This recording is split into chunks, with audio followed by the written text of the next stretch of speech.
Welcome to pebbles. அனைவருக்கும் பொங்கல் திருநாள் நல்வாழ்த்துக்கள். தமிழர்களுடைய பாரம்பரிய பண்டிகை எதுன்னு கேட்டிங்கன்னா பொங்கல் தான். இந்த பொங்கல் வந்து நம்ம எப்படி செய்ய போகிறோங்கிற வீடியோவை தான் நான் இன்றைக்கி பார்க்க போகிறீங்க. அதாவது என்னென்னா வெண் பொங்கல், மிளகு பொங்கல், சக்கரை பொங்கல். இது கூட நம்ம புதினா துவையல், பாசி பருப்பு சாம்பார் வைக்க போகிறோம். இதுக்கு கூட 2 பொரியல், அதாவது பூசணிக்காய் பொரியல், அவரைக்காய் பொரியல். இது எல்லாமே நம்ம எப்படி செய்கிறோங்கிறது பார்க்க போகிறோம். வாங்க வீடியோக்குள்ளே போகலாம். நம்ம பொங்கல் வந்து வைக்கிறதுக்கு ஸ்டார்ட் பண்ணுறதுக்கு முன்னாடி அதாவது சந்தன குங்குமம் வச்சுக்கலாம். இது வந்து நான் வெள்ளை பொங்கலுக்கு வைக்க போகிறேன். நம்ம சூரிய பகவான் நினச்சிட்டு பொங்கல் வைக்கணும். அதாவது நம்ம ப்ரே பண்ணிவிட்டு அப்படியே பொட்டு வச்சுக்கலாம். ஒன்று வெண் பொங்கலுக்கும், இன்னொன்று சக்கரை பொங்கல். இப்போ நம்ம கேஸ் ஆன் பண்ணிக்கலாம். அதாவது இதில் வந்து நான் வெண் பொங்கல் செய்ய போகிறேன். நான் 3/4 வாசி தண்ணி விட்டுருக்கேன். இன்னும் கொஞ்சம் தண்ணி விட்டுக்கலாம், கொஞ்சம் கொதிக்கட்டும். இது வந்து சக்கரை பொங்கலுக்கு நான் வச்சுருக்கேன். சக்கரை பொங்கலுக்கு வைக்கிறதுக்கு முன்னாடியே முழுமையாக நான் தண்ணி விட்டுருக்கேன். எப்போவுமே என்னென்னா முன்னெல்லாம் வந்து என்னென்னா அரிசி வந்து அதாவது அறுவடை செஞ்சோன்னே அரிசியில் வந்து நம்ம செய்கிறப்போ அந்த கழிஞ்ச தண்ணியை தான் நம்ம வந்து உள்ளே ஊற்றுவோம். இப்போ இருக்கிற அரிசியிலலாம் வந்து அந்த மாதிரி பொங்கி வரதில்லை. அதனால நான் வந்து கொஞ்சமாக பால் ஆட் பண்ணிக்க போகிறேன். அது இல்லாமல் தண்ணியும் ஆட் பண்ணிக்க போகிறேன். அதாவது ஆல்ரெடி கழிஞ்சு வச்சுருக்கிற தண்ணி இதையும் நான் ஆட் பண்ணுறேன். இது வந்து 1 டம்ளர் அரிசி போட்டிருக்கேன். அதே மாதிரி இதுக்கும் நான் முழுமையாக தண்ணி விட்டுக்கிறேன். நான் சக்கரை பொங்கலுக்கு மட்டும் பால் ஆட் பண்ணிக்கிறேன். நல்லா கொதிக்கட்டும். நம்ம பொங்கி வர டைமுக்கு நம்ம இந்த மாதிரி ஒரு பாத்திரம் வச்சுக்கோங்க. ஏன்னா நம்ம உடனே என்ன பண்ணணும்னா கொஞ்சம் தண்ணி எடுத்து நம்ம இதில் ட்ரான்ஸ்ஃபர் பண்ணிக்கணும். இப்போ நம்ம இந்த வெள்ளை பொங்கல் செய்கிற இடத்துல பொங்க ஆரம்பிக்குது. இது பொங்கினோடனே நம்ம தண்ணியை வந்து இதில் ஊற்றிக்கலாம். கொதிக்க ஆரம்பிச்சிச்சு. இப்போ நம்ம தண்ணி எடுத்துக்கலாம். இப்போ நம்ம அரிசி போட்டுக்கலாம். நம்ம அரிசி எல்லாத்தையுமே போட்டுட்டோம். நல்லா கொதித்து வரும். இன்னும் கொஞ்சம் தண்ணி எடுத்துக்கலாம். இடையில நல்லா இந்த மாதிரி கிளறி விட்டுட்டே இருங்க. வெண் பொங்கலுக்கும் அரிசி வெந்துட்டுருக்கு, பார்த்திங்கன்னா தெரியுதும். இப்போது வெள்ளை பொங்கல் பார்த்திங்கன்னா இதுவும் ரெடி ஆகிடுச்சு.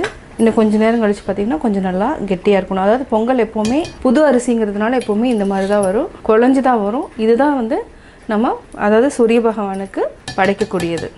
இதுவும் ஆஃப் பண்ணியாச்சு. பொங்கலுக்கு நம்ம பாசிப்பருப்பு எடுத்துக்கலாம். இதை வறுத்துக்கலாம். சிம்மில் வச்சுட்டு பொன்னிறமாக வறுத்துக்கலாம். ரொம்ப வறுக்கக்கூடாது. அதாவது பொன்னிறமாக வர அளவுக்கு வறுத்துக்கலாம். நம்ம அப்படியே போட்டோன்னா பொங்கல் வந்து என்னென்னா பச்சை வாசம் அடிக்கும். அதனால் வறுத்து போட்டோன்னா சக்கரை பொங்கல் எப்போவுமே டேஸ்ட்டாக இருக்கும். இப்போ நல்லா வாசம் வர ஆரம்பிச்சிருச்சு. இப்போ நம்ம ஆஃப் பண்ணிக்கலாம். அதாவது ரொம்ப இது பண்ண வேண்டியதில்லை.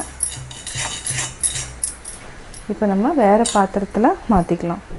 இப்போது நம்ம சக்கரை பொங்கல் செய்ய போகிறோம். இது வந்து நம்ம எப்போவுமே ஃபஸ்ட்டு வந்து நிறைவாக ஊற்றிக்கணும். பொங்கல் பானையில் நம்ம கொஞ்சமாக எடுத்துட்டு இப்போ நம்ம ஏன்னா இந்த அரிசியில் எல்லாமே என்னென்னா பொங்கி வரதில்லை அப்படிங்கிறதுனால நம்ம ஒரு டம்ளர் அளவுக்கு பால் ஆட் பண்ணிக்கலாம். பால் ஊற்றினா என்னென்னா பொங்கி வரும். அதனால் நான் பால் ஆட் பண்ணுறேன். இப்போ நிறைவாக நம்ம ஊற்றிட்டோம். இது கூட நம்ம பாசிப்பருப்பை முதலையே ஆட் பண்ணிக்கலாம். இதுவும் நல்லா கொதிக்கட்டும். அதாவது இப்போ பொங்கி வரும். இப்போது பொங்க போகுது. அதாவது பொங்கல் வைக்கிறப்ப எப்போவுமே கிழக்கு வந்து பொங்கணுங்கிறது வந்து நம்மளோட ஐதீகம். இப்போ பொங்க ஆரம்பிச்சிருச்சு. கிழக்கு பொங்கிடுச்சு. இப்போ நம்ம எடுத்துக்கலாம். கொஞ்சமாக தண்ணி எடுத்துட்டு அதுக்கப்புறம் நம்ம அரிசி போட்டுக்கலாம். இப்போ நம்ம அரிசி போட்டுக்கலாம். இது வந்து நான் ஒரு 200 கிராம்ஸ் அளவுக்கு ரைஸ் எடுத்துருக்கிறேன். ஒரு கைப்படி பாசிப்பருப்பு. எப்போவுமே பச்சரிசி வந்து என்னென்னா ரைஸ் வந்து நிறையா வரும். நம்ம ஜாஸ்தி எடுக்கக்கூடாது. ஒரு 200 கிராம்ஸ் இருந்தாலே போதும் இந்த பொங்க பானைக்கு. இன்னொரு சின்னதாக இருந்துச்சுன்னா நீங்கள் 100 கிராம்ஸ் ரைஸ் எடுத்தாவே ஃபுல்லாக அதாவது முழுமையாக வந்து வரும். ஆக்சுவலாக பொங்கல் பானையில் நம்ம கொஞ்சமாக தண்ணி எடுத்து வச்சுக்கலாம். தேவைங்கிறப்ப நம்ம ஆட் பண்ணிக்கலாம். நல்லா வேகட்டும். இப்போது நம்ம ஏலக்காய் பொடி, வெல்லம் ஆட் பண்ணிக்கலாம். இது ஒரு 6 ஏலக்காய் இருக்கும். பொடி போட்டுட்டு நம்ம வெல்லத்தை வந்து ஆட் பண்ணிக்கலாம். நல்லா மிக்ஸ் பண்ணி விடுங்க. நம்ம கடைசியாக முந்திரி, திராட்சை தாளித்து அதாவது நெய்யில் வந்து தாளித்து கொட்டிக்கலாம். சர்க்கரை பொங்கல் ரெடி ஆயாச்சு. இது வந்து என்னென்னா ஆறுச்சுன்னா ரொம்ப கெட்டியாயிரும். அதேமாதிரி படையலுக்கு போகிறதுக்குள்ளே இது வந்து ரெடி ஆகிடும். இப்போ நம்ம ஆஃப் பண்ணிக்கலாம். இப்போ முந்திரி, திராட்சை தாளித்து கொட்டிக்கலாம். இப்போது காஞ்சிருச்சு. இது ஒரு 20 முந்திரி கிட்ட எடுத்திருக்கேன். அப்படியே போட்டுக்கலாம். எண்ணெய் அப்படியே உருகட்டும். இப்போ பொன்னிறம் ஆயிடுச்சு. திராட்சை ஆட் பண்ணிக்கலாம். கூடவே நம்ம தேங்காயும் ஆட் பண்ணிக்கலாம். இப்போ தாளிச்சிட்டோம். இது கூட முந்திரி தேங்காய் எல்லாமே கொட்டிக்கலாம். நல்லா மிக்ஸ் பண்ணி விடுங்க. சக்கரை பொங்கல் ரெடி.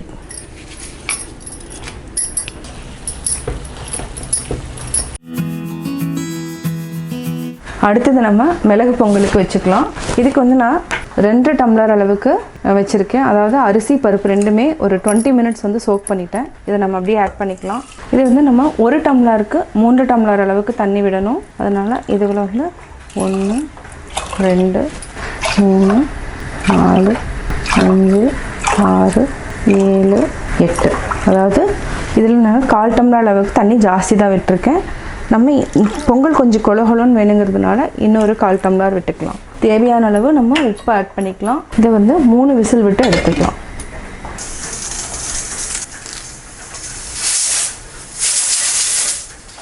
நம்ம ஒரு கடாயில் 3 டேபிள் ஸ்பூன் அளவுக்கு நெய் விட்டுக்கலாம். இது கூட கொஞ்சமாக ரீஃபைண்ட் ஆயிலும் ஆட் பண்ணிக்கலாம். எண்ணெய் நல்லா உருகட்டும். உருகுனதுக்கப்புறம் முந்திரி, இஞ்சி, பச்சை மிளகாய், மிளகு, சீரகம், இது வந்து ஒரு 1.5 டேபிள் ஸ்பூன் அளவுக்கு இருக்குது. கருவேப்பிலை, இதுக்கு முக்கியமானது பெருங்காயம், இது ஒரு 1/4 டீஸ்பூன் அளவுக்கு ஆட் பண்ணிக்கலாம். ஆல்ரெடி வேக வச்சு தனியாக எடுத்து வச்சுருக்கிறோம் பாசிப்பருப்பு, பச்சரிசி. இப்போ நம்ம தாளிச்சதை கொட்டிக்கலாம். நல்லா மிக்ஸ் பண்ணிக்கலாம். பாசிப்பருப்பை நம்ம கழிஞ்சிட்டோம். இதுக்கு வந்து ஒரு 5 டம்ளர் அளவுக்கு தண்ணி, அதுதான் அளவு. 1 2 3 4 5. அடுத்து நம்ம என்னென்ன போட போகிறோங்கிறத பார்த்துடலாம். இது கூடவே 1/2 டீஸ்பூன் அளவுக்கு சீரகம் ஆட் பண்ணிக்கலாம். 1 டீஸ்பூன் சாம்பார் பொடி, 1/4 டீஸ்பூன் அளவுக்கு மஞ்சள் தூள், 1 டீஸ்பூன் தனி மிளகாய் தூள், இது கூட 2 பச்சை மிளகாய், சின்ன வெங்காயம் ஒரு 25 வெங்காயம், அதாவது சின்னதாக தான் இருக்குது. நீங்கள் பெருசாக இருந்ததுன்னா ஒரு 20 வெங்காயம் போட்டுக்கலாம். இதையும் நம்ம அப்படியே போட்டுக்கலாம். இது கூட நம்ம 3 தக்காளி கட் பண்ணி போட்டுக்கலாம். இதை நம்ம பொடியாக கட் பண்ணிக்கலாம். 3 தக்காளி போட்டோம். இதுக்கு வந்து என்னென்னா 2 விசில் விட்டு எடுத்துக்கலாம். அதுக்கப்புறம் நம்ம தாளிச்சுக்கலாம். ஆன் பண்ணிட்டோம். கொஞ்சம் நல்லா கொதி வர டைமுக்கு நம்ம மூடி வச்சுக்கலாம். இப்போ பாசிப்பருப்பு கொதி வர ஆரம்பிக்குது, அதாவது லைட்டாக சூடானா கூட ஓகே தான். இப்போ நம்ம மூடி வச்சுக்கலாம். 2 விசில் வந்தோடனையும் நம்ம எடுத்துகிட்டு தாளிச்சுக்கலாம். இப்போது பாசிப்பருப்பு, வெங்காயம், சாம்பார் பொடி போட்டது ரெடி ஆயிடுச்சு. நம்ம மத்து இருந்துச்சுன்னா மத்தில் நல்லா மசிச்சுக்கலாம். இப்போ நல்லா கடைஞ்சிட்டோம். இப்போ நம்ம தாளிச்சுக்கலாம். தாளிக்கிற கரண்டி வச்சுட்டோம். ஒரு 3 டேபிள் ஸ்பூன் அளவுக்கு எண்ணெய் விட்டுக்கலாம். எண்ணெய் காயிட்டோம். கடுகு, உளுத்தம் பருப்பு நல்லா பொரியட்டும். பொரிஞ்சதுக்கப்புறம் நம்ம கருவேப்பிலை போட்டுக்கலாம். ஒரே ஒரு வரமிளகாய், பெருங்காயம். இப்போ நம்ம சாம்பாரில் ஆட் பண்ணிக்கலாம். பாசிப்பருப்பு சாம்பார் ரெடி ஆயிடுச்சு.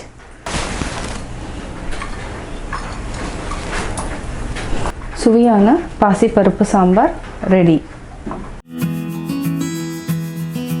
நம்ம புதினா துவையலுக்கு ரெடி பண்ணிக்கலாம். தேவையான பொருட்கள்: புதினா 1 கட்டு எடுத்து நான் க்ளீன் பண்ணி வச்சுருக்கேன். இதுக்கு வந்து என்னென்னா சின்ன வெங்காயம் வந்து ஒரு கொஞ்சம் ஜாஸ்தியாக நம்ம எடுத்துக்கலாம். ஏன்னா டேஸ்ட் வந்து நல்லாயிருக்கும். இது வந்து ஒரு பொடி பொடியாக இருக்கிறதுனால 1 கைப்பிடி அளவுக்கு நான் எடுத்துருக்கிறேன். இதுக்கு 1.5 தக்காளி ஆட் பண்ணிக்கலாம். 2 பச்சை மிளகாய், 3 வரமிளகாய். இதுக்கு 1/4 மூடி அளவுக்கு தேங்காய் எடுத்துக்கலாம்.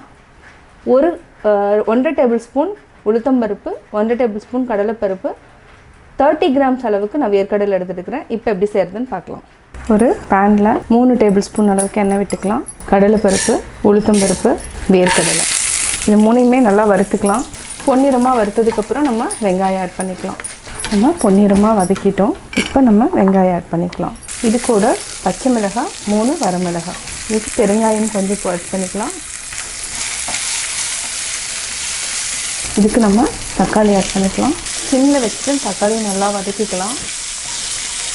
தக்காளி நல்லா வதக்கிட்டோம். இதுக்கு 1/4 மூடி அளவுக்கு தேங்காய் ஆட் பண்ணிக்கலாம்.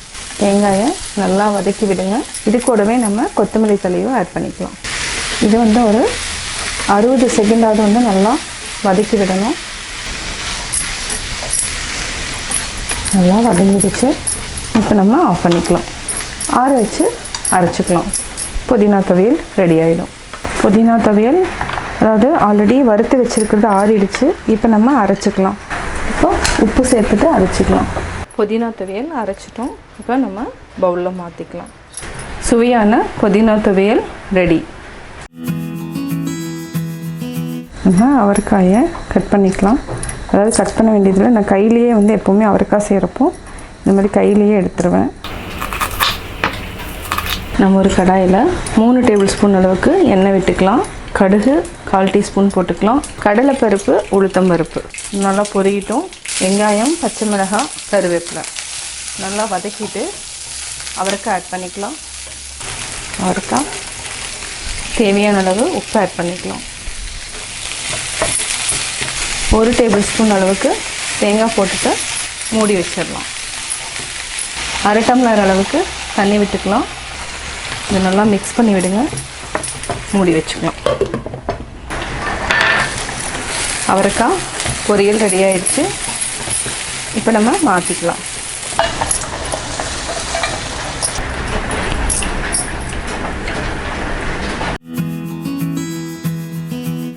நம்ம மஞ்சள் பூசணி ஒரு 300 கிராம்ஸ் வாங்கியிருக்கோம். இதை நம்ம பொடி பொடியாக கட் பண்ணி பொரியல் பண்ணிக்கலாம். பூசணிக்காயை நம்ம தோல் சீவிக்கலாம். ஒரு பேனில் 3 டேபிள் ஸ்பூன் எண்ணெய் விட்டுக்கலாம். எண்ணெய் காஞ்சதுக்கப்புறம் 1/2 டீஸ்பூன் கடுகு, 1 டீஸ்பூன் கடலைப்பருப்பு, உளுத்தம்பருப்பு நல்லா பொரியட்டும். கடுகு, கடலைப்பருப்பு, உளுத்தம்பருப்பு போட்டு தாளிச்சிட்டோம். இப்போ வெங்காயம், பச்சை மிளகாய் போட்டு தாளிச்சிக்கலாம். இதை நல்லா வதக்கி விடுங்க. இது கூட நம்ம 1 டீஸ்பூன் அளவுக்கு தேங்காய் ஆட் பண்ணிக்கலாம். தேங்காயும் நல்லா வதக்கி விட்டுக்கலாம்.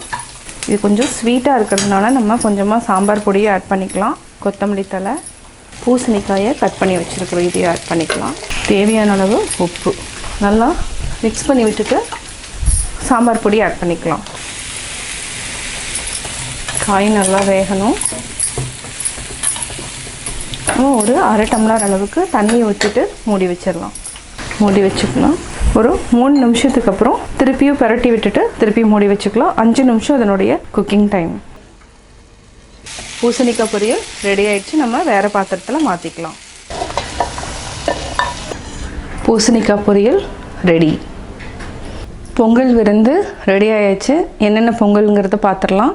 இது வெண் பொங்கல், மிளகு பொங்கல், சர்க்கரை பொங்கல், பாசி பருப்பு சாம்பார், பூசணிக்காய் பொரியல், அவரைக்காய் பொரியல், புதினா துவையல். இப்போ நம்ம தலைவாழை இலையில் பரிமாறலாம். இது என்னென்னா படையலுக்கு, நம்ம சூரிய பகவானுக்கு படையலுக்கு வைக்கிறதுக்காக தான் நான் செஞ்சுருக்கேன். இப்போ படையல் போட்டுடலாம்.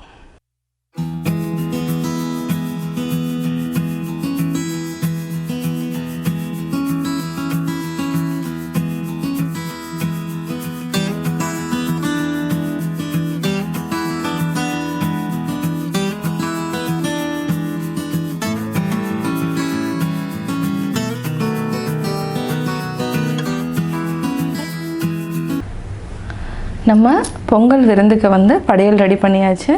இது சூரிய பகவானுக்கு படைச்சு சூரிய பகவானோட அருளை நம்ம பெறலாம். பொங்கல் விருந்து எப்படி செய்யணுங்கிற வீடியோவை நீங்கள் பார்த்து தெரிஞ்சுக்கிட்டீங்க. நீங்களும் ட்ரை பண்ணி பார்த்துட்டு உங்களுடைய கமெண்ட்ஸ் எனக்கு பதிவு பண்ணுங்கள். கட்டாயம் லைக் பண்ணுவீங்க, சப்ஸ்கிரைப் பண்ணுங்கள் மறக்காமல். என்னோடய குக்கிங் வீடியோ முடிஞ்சதுக்கப்புறம் பார்த்தீங்கன்னா ஒரு திருக்குறள் நீங்கள் பார்க்கலாம். உங்கள் குழந்தைகளுக்கு நீங்கள் சொல்லித்தரலாம்.